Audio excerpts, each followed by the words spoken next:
Samantala, patuloy pa rin ang isinasagawang dental at medical mission ng Iglesia ni Cristo sa lungsod ng Maynila. At para po sa update, nakatutok po doon ang aming kasamang si Noel Perfecto at mag-uulat po.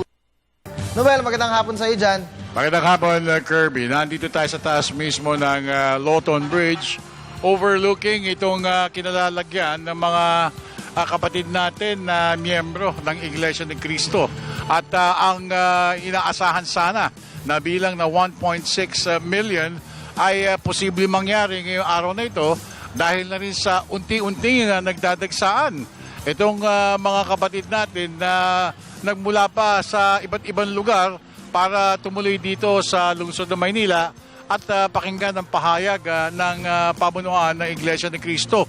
Katulad ng sinabi ko, unti-unti na nagdadatingan at isa-isa silang nagtutungo dito sa may isa sa mga areas na kung tawagin ay lugar kung saan namimigay ng 3 kilong bigas, meron kasamang sardinas at meron pang ibang mga amenities.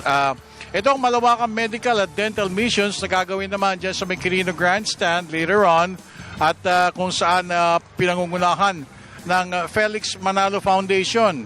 Ito ay isang bahagi lamang ng malawakan at karbong pagtitipon na isinasagawa ng Iglesia ni Cristo.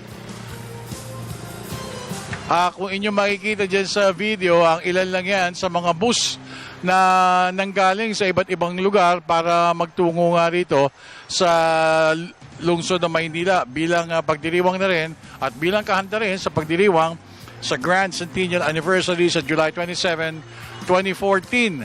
Nagsimula kanina umaga alas 10 at inaasahan magtatapos ng alas 7 ng gabi ngayong araw na ito. Ngunit, sa haba ng pila ng mga tagalunsod, gayon din ng mga miyembro ng kapatiran, malamang na ma-extend pa ang oras na binigay ni Mayor Joseph Estrada.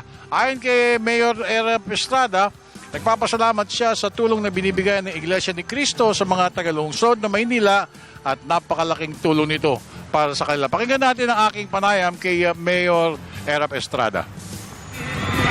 Thank you so much, guys. Palampakan niyo po siya, ladies and gentlemen. Sa Maynila, hindi na kaya bumili ng gamot dahil sa kahirapan. Kaya malaking bagay na tulong niya dahil sa mga mahirap. Kaya kita mo, pinataksa ng mga tao. Dahil hindi lamang sila nakakapigil ng mga libreng doktor, libreng gamot. Sa karamihan sa kanila, hindi na halos makapunta sa ospital dahil wala pa masahe. Kaya ito, nagpapasalamat ako sa ating mga kapatid sa Iglesia ni Cristo na napili ng lungsod ng Maynila sa mga tulungan. Ito ay malaking bagay para sa mga taga Manila. Yan si Manila Mayor Joseph Estrada kanina ng ating mga interview doon nga sa katatapos lamang ng pulong. Ang medical mission ng Iglesia ni Cristo ay isang project o proyekto para sa maraming tao, lalo na mga may hirap at salat sa buhay na may karamdaman at hindi kaya magbayad ng napakamahal na gamot. Kaya todo suporta ang punong alkalde sa pagtitiyak na magiging maayos ang daloy ng trapiko. 46 na mga intersections dito sa lungsod Kirby ang naapektuhan bandang alas 7 ng umaga kanina. Ngunit ngayon ay medyo okay na.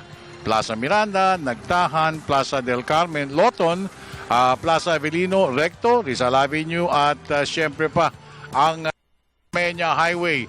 So yan sa ating video, makikita nyo yung dami ng tao. Dito nga sa may ilalim ng aking kilalalagyan, nasa taas ako ng Jones Bridge. Sa ibaba nito, yung po nakikita nyo dyan ay nasa Plaza Lawton area.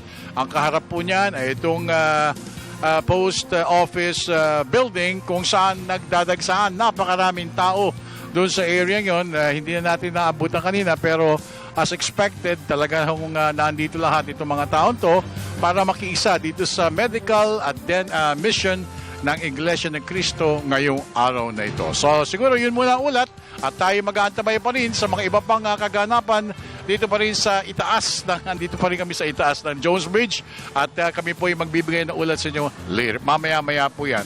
Kasama pa rin ang buong team ng NBN4. Siyempre pa, si Erwin Navarro, Noel Perfecto, Television ng Bayan po.